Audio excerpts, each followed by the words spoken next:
Hi everybody, it's Lisa Marie here. Hi my sweet lifers. Listen, today we're doing another Sweet Life in Christ with Father Andrew, and we're going to continue our series on the sacraments, and today we're going to talk about marriage. So let's talk about marriage. I've enjoyed marriage for 32 years. Yes. We've enjoyed marriage, and as we all know, us married people, marriage is not something we enter into lightly. No. It's not something that we just skirt through and just say, well, we'll just half-heartedly go into it. No, we go into it serious. It's a commitment, and that's how the Episcopal Church and the Church itself looks at marriage. It's not just it's not just a party. It's not just a time to get together. It is a covenant between the couple and God, and that's why we don't enter it lightly. So as a review, I thought we can review just what a sacrament is, because we'll flesh out how marriage is a sacrament, how we view the sacrament of marriage. So sacrament is a outward and visible sign of an inward and spiritual grace. And so marriage is one of the, if you remember, there are two main sacraments, baptism and Eucharist, and then there's the lesser sacraments or sacramental rites, and marriage is one of those. The two great sacraments are obviously those that are necessary for salvation. Jesus said, do these things. Right. These are what you have to do.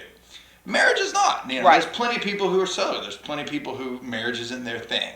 And especially in our secularization world, and where people are, where marriage is seen as more of a secular, it's a thing that everyone has to do. Some people aren't called to that life. Obviously, Roman Catholic priests, they don't get married. Nuns don't get married. So marriage is not that thing that we have to do to get married. So I just want to kind of read what it is and what our catechism says marriage is, and we can see where the outward and visible sign is and where the inward and spiritual grace is, and then talk a little bit about what we see, how we see marriage. Right. So holy matrimony is Christian marriage, and that's basically it. So we do marriage has become a civil. It is a civil thing. We when we're married, we can there's tax benefits, there's insurance, all that stuff. However, Christian marriage is marriage based around Jesus, Christ and God, and where God's their center, and that's what matrimony is. And it's which a man and a woman enter into a lifelong union. So we view this as lifelong. Again, this is why we don't take this lightly. We want to prepare the couple. We want to walk them through, make their vows before God and the church. So again, it's necessary that we at least be in the church, or at least have it around God. Right. There are marriage, and I could talk a little bit about where crazy places I've done weddings, but it always involves, God is there. Right. We prefer it in the church, but obviously sometimes that doesn't happen. And receive the grace and blessing of God to help them fulfill their vows. So here we have the outward visible sign of the couple saying the words, saying the vows, the priest saying the words over them, the blessing. But the inward and spiritual grace is that grace and the blessing that God gives to the people in making them a union, making them one. And that's what Christ said in the gospel, that when a man and a woman enter into this, they cease to be two, they become one. Right. And so that's how I prepare a couple. You're not doing this as separate. This isn't y'all are just going to hang out or do your own thing. Yeah. You become one. It's not a piece of paper. Yeah, exactly. It's not a piece of paper in a way, to have a party with all your couples.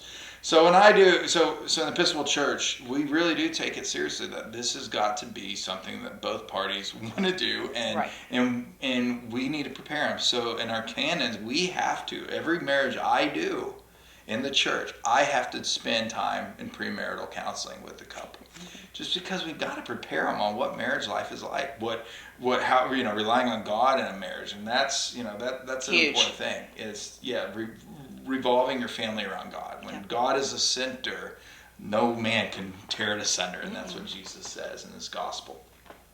So we spend time talking about the seasons of marriage. Us married people know there's lots of seasons of a marriage. There's that first honeymoon phase where it's all great and groovy. And then you start, you start having kids, and you enter this different season where, now the kids are starting to become present. Pure chaos. And it could easily overlook the couple. Yeah. And that's not what we want. Kids are great. We love our kids. But the couple, the husband and wife, the spouses, the partners, they're still one together. And, right. And, that is often where you see some separation of people, issues happening because they're not prepared. The kids take priority. And that, yes, our kids are great. We love our kids. But, there's a reason we got these kids. And guys, the other thing that's interesting to me, and I see a lot of this because I've been in the business of photography and families for 25 years. I mean, I see it cyclical because you see that they come in and they're so young. Yeah. And you typically, when I say young, I don't mean I do mean young compared to me. And you, young. I sound like my grandmother. But basically, young and not all knowing yet about all those things. And then the kids get to be in their teens and they've gotten distracted amongst themselves with the cheerleading and the soccer and every weekend with the kids doing all these things. They're scattered like marbles. Yeah. And then the kids graduate and they're like, and there's a difference. Well, now what am I supposed to do? Because I've spent the last 15 years focused completely on these children. And the children have turned out fantastic. Yeah. But the marriage has suffered. Yeah. And that's the key. You've got to spend time together. And that is the third season. Exactly. That's the third season. So if you take that second season with the children and just focus on the children, not the couple, when you get to the third season, when you're by yourself, you're like, now what? And then you kind of like, who's this person I married? Or not even maybe, but that too. But I mean, like you figure out that, well, all these weekends we've spent doing this. Yeah. And I never developed this thing that I wanted to do with you over here. Exactly. And so it's time to buy an RV. That's what I tell all of my couples. I'm like, go buy an RV. Let's go travel. Go get really tight quarters together again, like you were, didn't have any money and were in an apartment. Yeah. And figure out how to love each other and learn from each other again, like lean on each other again because they've grown so far apart. Exactly.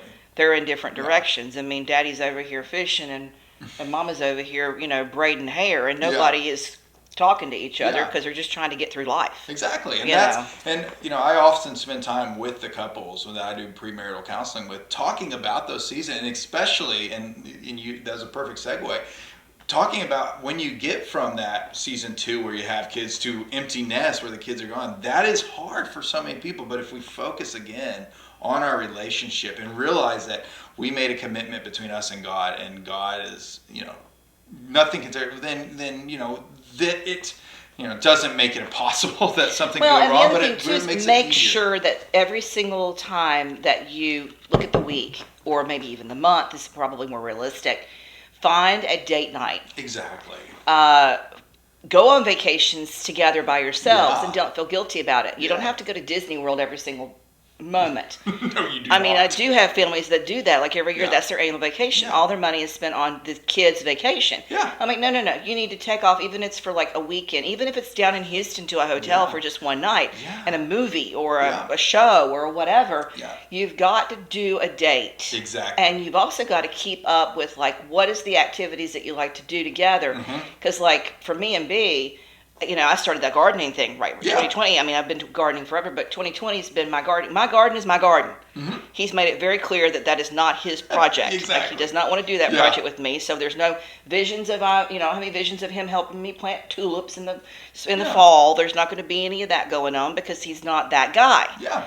But if we like a show on TV, and every night we have, okay, you do you and I'll do me, but at 8 o'clock, that's us. Yeah. And at 8 o'clock every night, there has to be, all of the other things are gone, and it's our time for 2 hours to sit, if it's sitting and holding hands, if it's sitting and just watching TV, if it's sitting and him watching something on the computer and me reading, but we're together. Yeah. In what we do together, right? And so that's the thing. You've got to find something together, and it doesn't have to be what it was when you were dating. It will be different. Yeah, well, and again, you brought up a great point that I wanted to make as well. See, we've been doing this long enough. We get. But doing things together, that's super important. But oftentimes we get in this mindset where we have to do everything together. We have to have all these hobbies together, and I've heard that from different various couples. Like, it is also important that we have our own thing, like the gardening, and I love to fish, and my wife doesn't.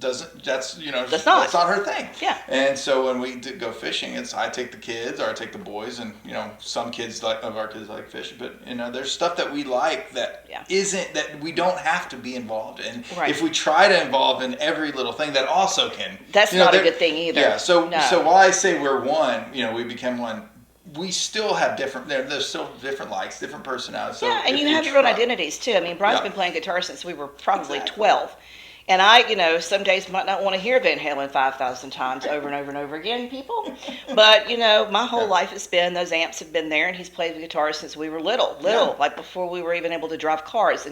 And that's part of my life. So whenever he's in the mood to play guitar, I'm just going to have to either tune it out, tune it on, or go out of the house. Go out in the garden. But it's his thing. And I can't learn how to play guitar. I don't want to learn how to play guitar, but that's part of, that's his identity. Yeah. And you can't, that's the other thing. You can't, like when you get married, a lot of people get married and they're like, oh, I'm going to change this person. Exactly. Oh, Lord. I'm gonna you might as well fix just them. forget it. No. I mean, I have so many people that come in the studio and I said, did he do that when y'all were dating? Yes. Okay, well then why do you expect him to stop doing that now? Like that was part of why you fell in love with him. So if you don't like that, maybe when he's doing that, and obviously if it's something that's detrimental to the marriage, that's a whole different thing.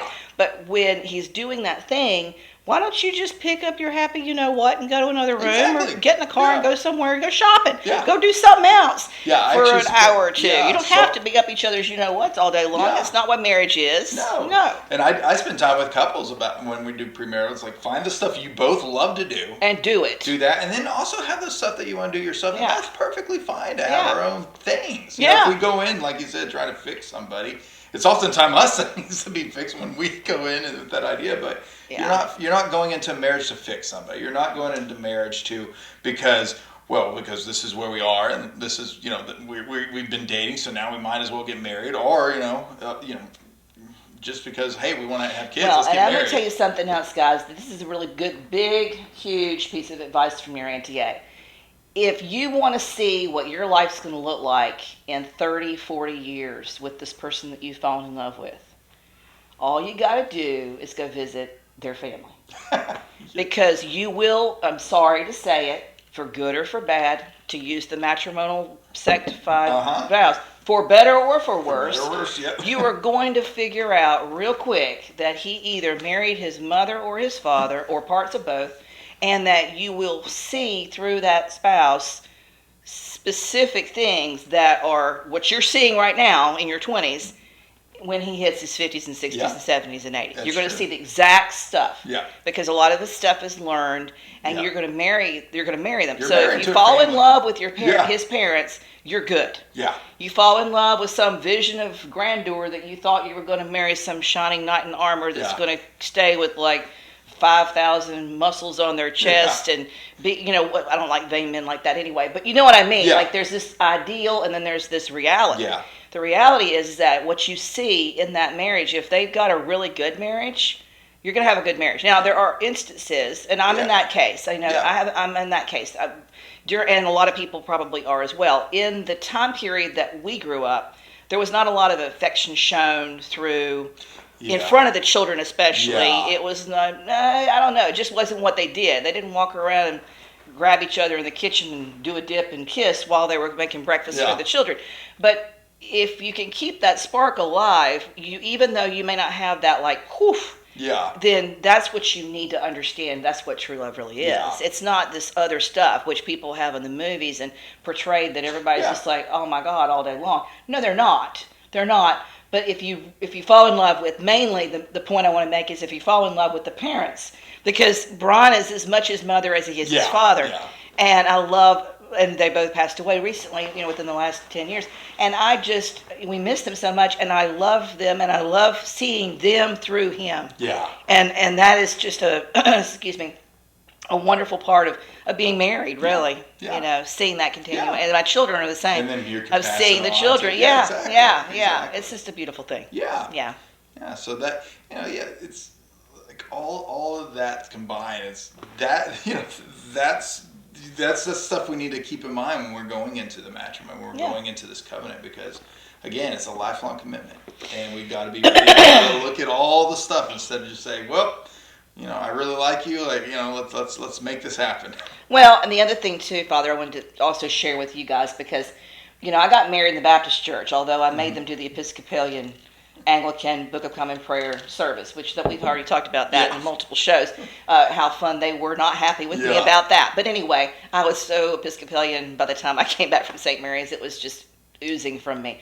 The thing that he shared with us, we had to have it as well, the conversations with the preacher and making sure you were making the right choices and being really careful before you entered into this thing, because this is not something you do and then I'm getting divorced in 6 months. Exactly. That's not how we see marriage. No. Like, I mean, a lot of people do, and it's just crazy because we don't. Yeah. But he said to me and B in our counseling that when you get in a fight, the words you use are swords. Yeah. And they leave scars. Yep. And you can apologize all the day long, day long.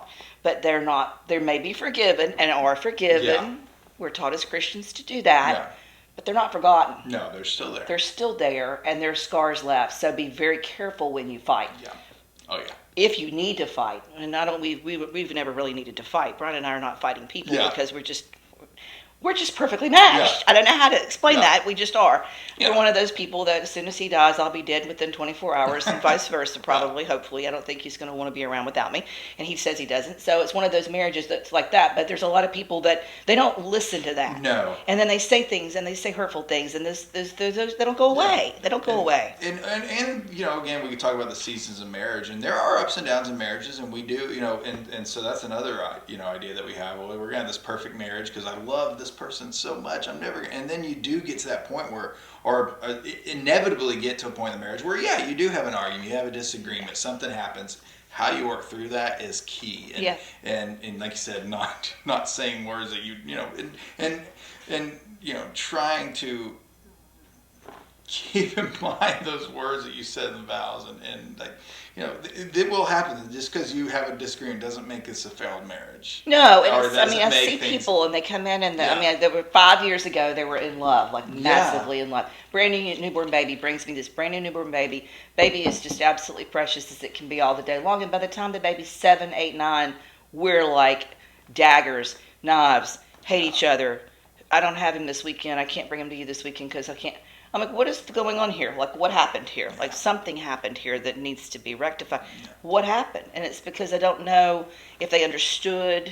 Yeah. You know, and it's like as Christians too, when we talked about, this is going completely down a rabbit hole, but you know, when we talked about when we pass the peace at church every Sunday, and we're not passing the peace like, hey, it's a peace.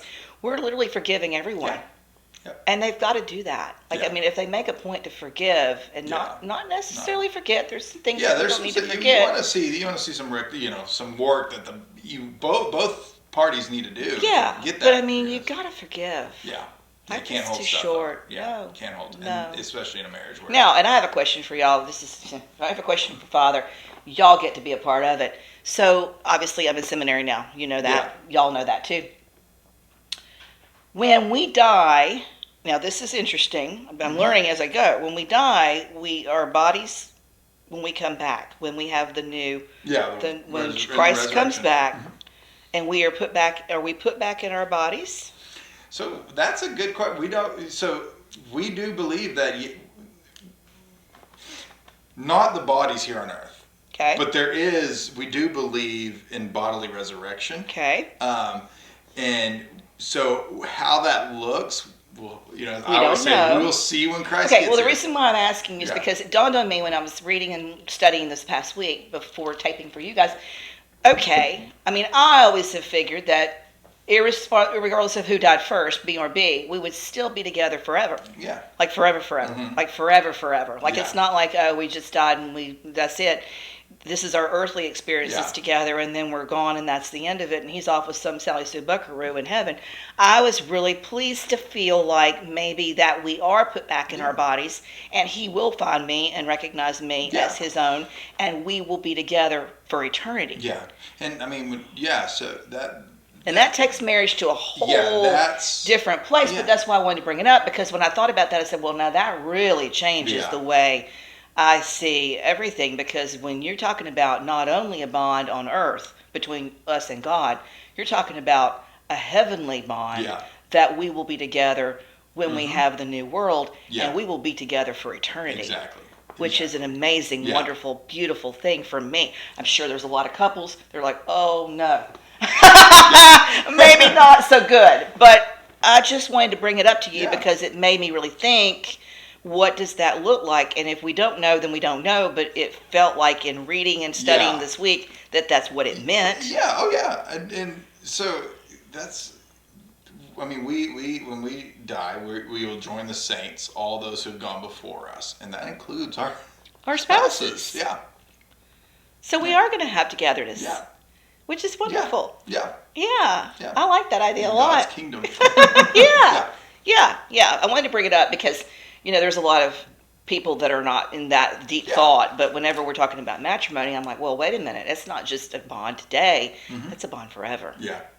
It's not just a commitment before God and church right now while we're alive. It's forever. It is a commitment. It's a covenant. And it's fantastic. Yeah. So, well, I love all this stuff we're doing. I hope you guys are finding some value in it. If you did, please do us a favor and like and share. Don't forget to ring that bell, and we'll see you next time on another Sweet Life in Christ. Take care. Bye.